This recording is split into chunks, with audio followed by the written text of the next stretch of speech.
dans cette nouvelle vidéo. Aujourd'hui, après 2 ans de mes premières vidéos qui parlaient de comment bouturer des plantes d'intérieur, j'ai fait le bégonia maculata, le pothos, le pilea, voilà.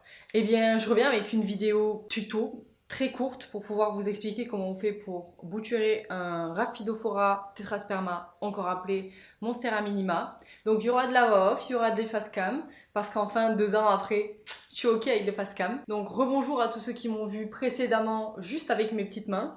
Et merci aux habitués et aux abonnés qui reviennent parce que c'est une vidéo plutôt pour les débutants. Ça risque pas d'intéresser tout le monde, mais je me suis dit qu'il fallait que je le fasse parce que c'est toujours intéressant d'avoir une vidéo pour montrer comment on fait pour bouturer des petites plantes.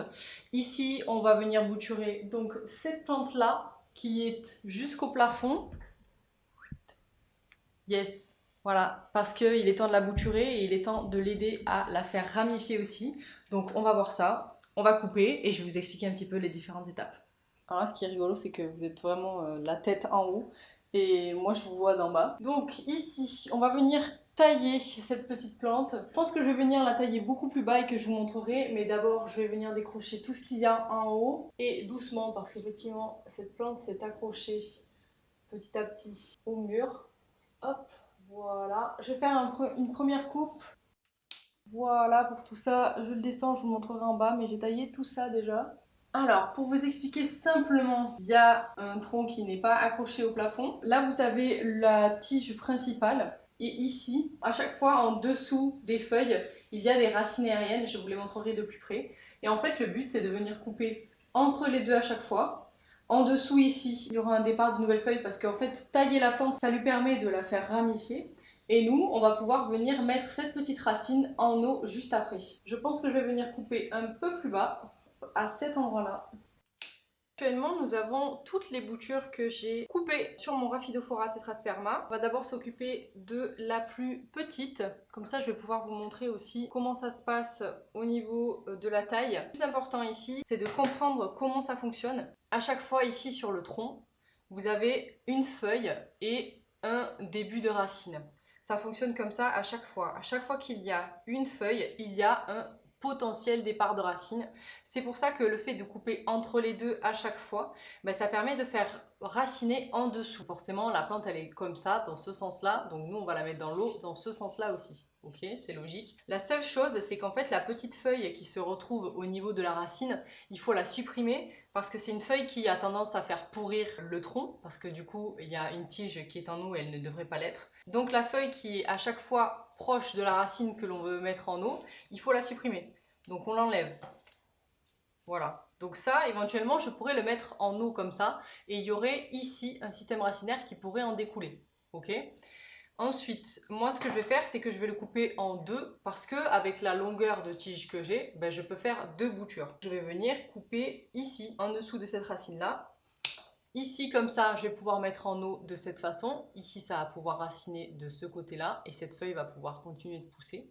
Et le fait d'avoir taillé à cet endroit-là, ici, il va pouvoir y avoir un départ. Je vais vous montrer parce que j'ai déjà fait ça précédemment. On appelle ça la ramification. Le fait de tailler sa plante, ça lui permet de relancer la croissance pour de nouvelles tiges. Et là, je vais faire la même chose parce que je vais venir mettre en eau les 2 racines. Du coup, j'aurai beaucoup plus de chances que cette bouture réussisse.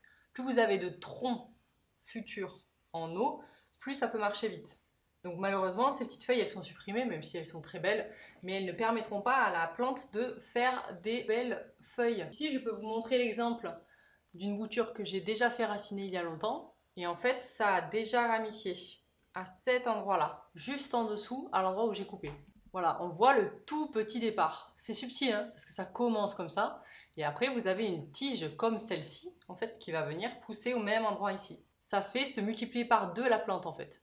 Voilà, et je vais faire pareil pour ma grosse tige que j'ai coupée également. L'avantage des racines aériennes, c'est que des fois, elles se développent aussi, toutes seules. Là, j'ai rien fait du tout et ça s'est développé naturellement. Ça va aller en eau. Ça aussi, vu que j'ai des racines ici. Voilà, il risque d'avoir un départ là. Je vais recouper, comme ça je vais pouvoir faire ramifier à cet endroit-là. Ce qui est important pour que la bouture se fasse correctement, c'est que la taille se fasse le plus nette possible. Donc quand on coupe, on prend des ciseaux aiguisés et propres et on coupe d'une façon nette et précise d'un coup. Pareil entre les deux, parfaitement au milieu. Et ici, je vais venir enlever les feuilles. Et voilà. Et tout ça, je vais pouvoir venir le mettre en eau. Je prends un verre, je viens mettre de l'eau et je viens placer mes boutures. Le plus important, c'est que les racines soient bien au contact de l'eau quand je les place. Parfait. Et une fois en eau, on peut attendre 3 à 6 semaines, le temps que les racines se fassent et qu'on puisse les planter. Je vais vous montrer des boutures qui sont déjà en eau et qui ont déjà poussé. Là, vous pouvez voir des boutures que j'ai fait déjà il y a quelques temps. Donc on peut voir les racines qui se sont formées à travers le petit bocal. Et il y a également une feuille qui est sortie parce que la plante a ramifié. J'avais fait 2 tiges. Hop, et si je les sors doucement, on voit que les racines ont bien pris. Alors en général, moi j'attends que ça fasse 3 à 4 cm. Donc en soi là, ce serait possible, on pourrait le mettre en terre. Ici en fait, j'avais séparé ces 2 troncs. Et on a les racines qui sont parties au niveau, comme je vous le disais juste avant, des petits traits noirs. Et ça se transforme en racines claires comme ça. Et ces petites choses, on va pouvoir les mettre en terre pour avoir de nouvelles plantes. J'ai finalement décidé de mettre les petites boutures qui avaient raciné en terre et voici le résultat.